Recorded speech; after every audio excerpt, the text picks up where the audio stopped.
Hey everybody, what are y'all doing? What are y'all doing today? It's Saturday, I'm sitting in here working my regular job, and an email pops up on my screen, and it's from a young woman who lives in Georgia. Her name is Sara, and her dad listen to the channel. She says she likes it so far. She said her dad and her brothers all enjoy the outdoors. They like to kayak, canoeing, camping, and bushcrafting. But some of her favorite hobbies are reading and writing. Good for you, Sara. I thought I might use my skill to write a story for your channel since you requested it in one of your recent videos. So here it is. Sara, you are awesome, and I'm stopping everything I'm doing right now. I'm going to narrate this story and get this video up tonight because you are so cool to send me this story.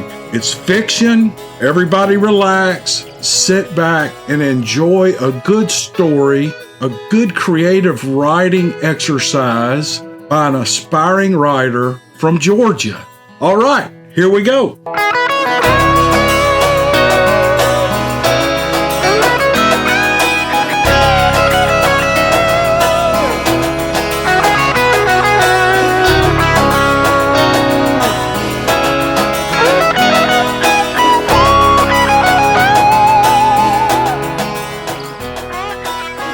It happened on June 18th. Me and Callie, I call her Cal, just got married that spring, and it was now fall. We were young the day it happened. I was only 23 and Cal was 20, but I remembered it vividly. Cal, as you might expect from a younger woman, didn't enjoy the outdoors as much as I did, but she accepted my invitation to come camping with me happily. It was the first time I'd ever asked her, and I've camped in every national park campground you can think of, and I could stay outside for days or even weeks at a time. We had planned to go camping that Thursday, but the weather prevailed and we pushed it on to Friday. The day finally came and we loaded my truck up with our supplies. By this time, the sun was high in the sky and hot. As we drove down the road, each mile getting further from civilization, we didn't pass a single car. "Are we almost there?" Cal whined. I turned to glare at her and she shuts up for the rest of the drive. We made it to the campground just as we both started to get hungry. I wouldn't necessarily call it a campground though. It looked like a tornado had run through it and then back again. A moss-covered sign at the entrance is the only thing that let us know it was a campground. The old dilapidated guard shack marked a fork in the road. "Are you sure this is the right place?" Cal said. She started digging around in the glove box for a map, but I reached over and I slammed it shut. "This is it," I snapped.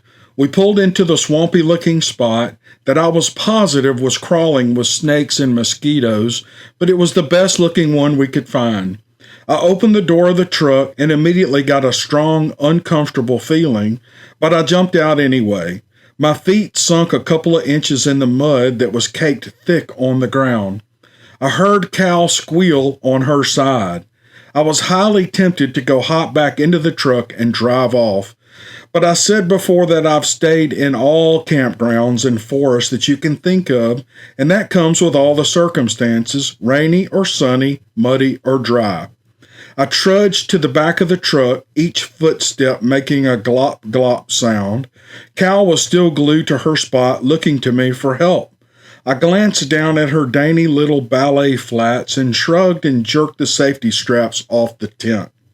"Ooh," Cal moaned, finally taking her first step into the mud. She dragged herself to the side of the truck and opened the back door.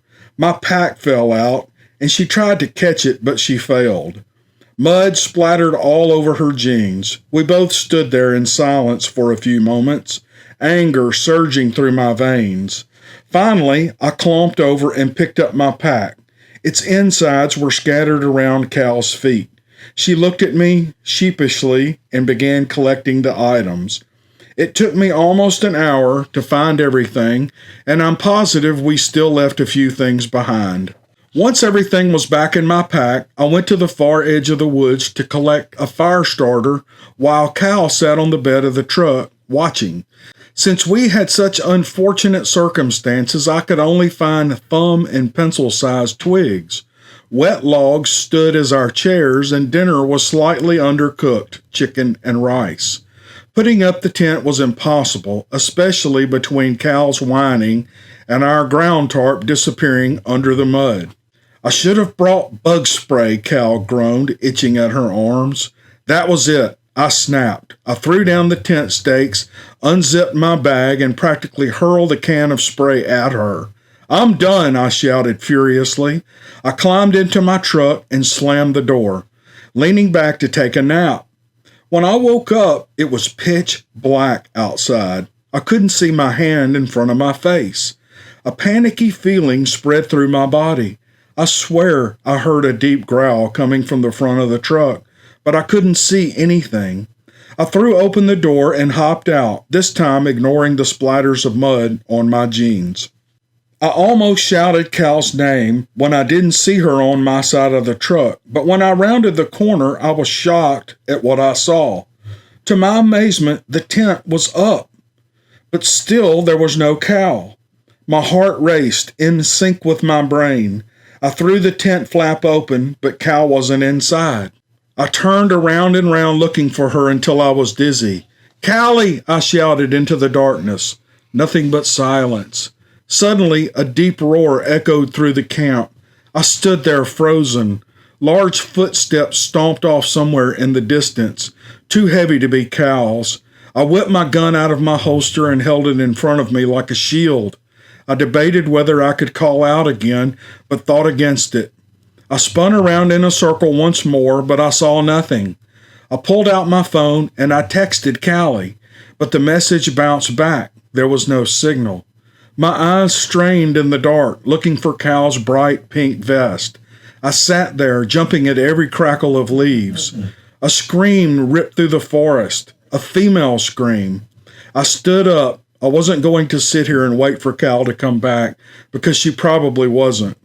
I ran into the woods, briar bushes tearing at my skin and clothes. I screamed Cal's name until my voice was hoarse. Nothing. I stood there for a couple of minutes before the screams started up again. It lasted maybe 5 minutes this time, and I was gearing up to run towards the screen before something hit my shoulder. I whipped around and came face to face with Cal. She grinned at me and cocked her head. "What are you doing, Rob?" she said. Suddenly, I was furious. "Where the heck were you, Cal?" I shouted. Her grin was wiped off her face. "I was using the restroom. There's one over by the entrance," she shrugged at me. "What about the screams?" I asked her, lowering my tone and searching her face. Was this a practical joke? "What screams? You're just tired. Come on, let's get back," she said, grabbing my arm and steering me to our camp. About 3/4 of the way there, I heard twigs snapping. I put my arm out in front of Cal to stop her. She looked at me confused. The sound stopped, and my arm dropped. "What was that for?" Cal asked. I shrugged and started off again. Once I spotted our tent in the clearing, I almost leaped for joy. I lifted the tent flap for Cal, and then I climbed in beside her, not even bothering with my shoes. When me and Cal had settled, I flipped off the flashlight, throwing us into the dark of night. After images of the day floated in my retinas. I stared into the darkness for a couple of minutes, and my eyelids were growing heavy. The second they were closed, though, the blood-curdling scream pierced the silence. Cal shot up from her sleeping bag, her eyes wide. I was frozen to the ground. Cal flipped on the flashlight, but I reached over and covered the light. "Be quiet," I whispered. Cal sat frozen in her position. After what seemed like an hour, she slowly laid back on her pillow. "What was that?" she asked quietly. It really sounded like a woman in pain. I didn't think there was any animal that could imitate that noise. Goosebumps dotted my arms as I clutched my gun to my chest.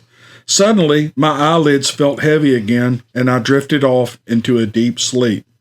It was pure bliss for about 30 minutes before Cal shook me awake again. She held her finger to her lips. My muscles tensed and my fingers curled around my gun. The screams happened again, but this time they seemed to be coming from right outside our tent. The sound ripped me out of my sleepy daze, and a horrible odor invaded my nostrils. The smell of rotting flesh. Cal whipped open her sleeping bag and was about to rip open the tent flap, but I jerked her back down. "Are you crazy?" I whispered loudly in her ear. I heard the creature back away with heavy footsteps. Nothing happened for a few moments, and then I heard the thing shake around our trash bag and dig through our supplies, and then it clomped off. Me and Cal shared a dead silence. We stared at each other. "When I count to 3, I whispered, "we're going to run for it." She nodded, and we counted together slowly. On 3, we both bolted to the flap and burst out into the open, running for the truck. Cal tripped. I helped her up out of the mud, and we both bolted again. I started to the truck and locked the doors as soon as Cal made it inside. When the headlights flipped on, I could make out a dark figure about 100 feet away behind a tree. Its huge eyes seemed to be glowing in the dark, and it was glaring at us. Cal must have seen it too, because she shrieked loudly. The creature did a 180 and took off into the woods. I slammed my foot on the gas and we sped out of there. Me and Cal barely talk about this incident today, but whenever someone asks me a question about my camping skills, I always manage to bring up that one night, still frozen in the back of my mind. The end. Sara, I want to encourage you to keep writing, keep practicing. Writing is hard work. Writing a good story is hard work. And you have to write and rewrite until you get it right. And I think this story is fantastic. You've got a natural ability, and I would encourage you to keep doing it. Also, watch the view count on this video. And if it gets high, I'm not saying it'll get high, but if it does get high, you can take your phone to school and click on this video and show your English teacher or your literature teacher how many people heard your story. Just look and show her how many people heard your story, and I think she'll be impressed. All right, once again, thank you for sending in the story, and we'll see you guys on the next video. Thanks.